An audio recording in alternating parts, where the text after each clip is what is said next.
Moi, je peux comprendre qu'un certain nombre de nos concitoyens soient interrogatifs. On est en campagne électorale. Et il n'est pas exclu que dans la campagne électorale, sur les réseaux sociaux notamment, ou dans des journaux qui ne vont pas chercher la réalité de l'information, qu'on puisse écrire des informations qui ne sont pas fondées.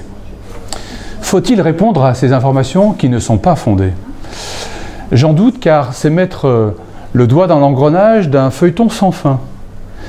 Et simplement ce que je vous dis, et je profite de cette interview pour vous dire que j'ai lu moi-même beaucoup de choses me concernant qui ne sont pas fondées, y compris sur les niveaux de rémunération dans les sociétés où je suis salarié.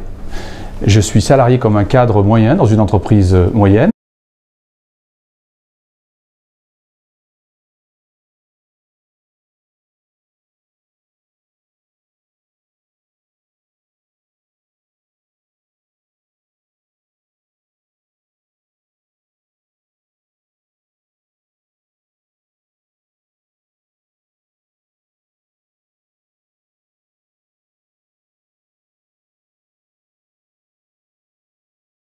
Et donc, les chiffres sont totalement farfelus. Mais est-ce que vous pouvez justement rétablir la vérité? Oui, alors comme ça, je la rétablis en partie aujourd'hui, et j'irai plus précisément quelques jours avant le scrutin.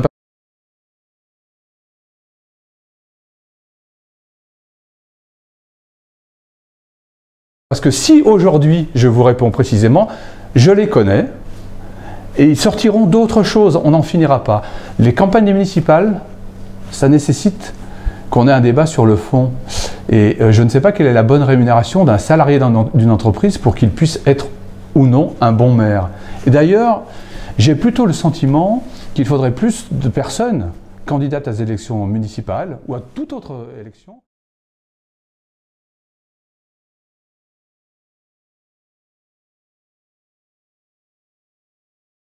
On croit savoir que vos revenus que vous avez vous permettent de faire le choix de ne pas prendre d'indemnité en tant que maire pour la ville de Chambéry. C'est votre choix.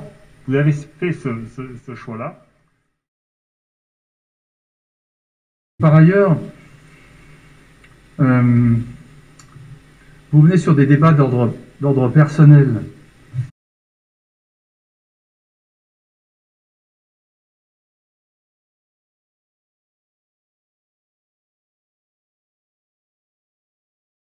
Savoir quelles sont les rémunérations des uns et des autres liées à leur activité professionnelle. Je sais que pendant la campagne électorale, un certain nombre se sont délectés de jeter en pâture des chiffres me concernant. Ça fait plusieurs années.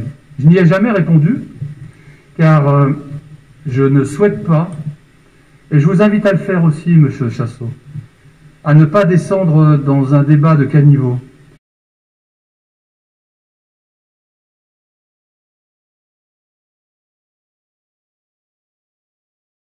Où on fustige des élus qui seraient des nantis et pour dire que vraiment la place est bonne.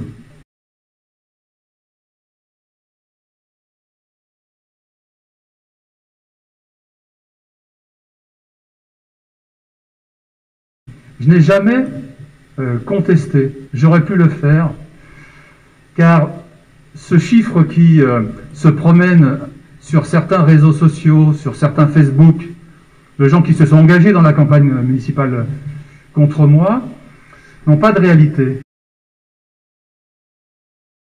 Voyez-vous, moi j'estime que le débat public, on doit le situer à un autre niveau que celui-là, et que chacun des élus a son individualité, ses activités.